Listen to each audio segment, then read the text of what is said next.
Près du centre-ville de Bruxelles, des dizaines de policiers ont passé au crible un appartement à la recherche d'indices.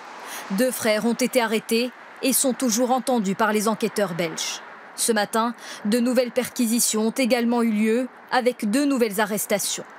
Des opérations qui confirment une nouvelle fois que les attentats parisiens du 13 novembre ont bien été supervisés depuis la Belgique.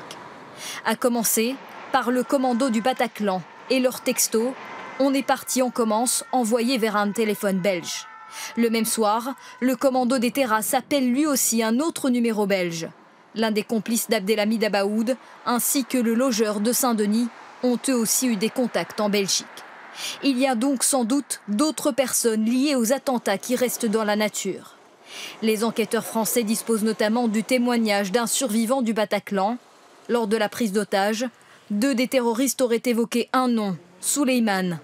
S'agit-il d'un djihadiste français, Sharaf El Mouadane, aussi appelé Souleymane?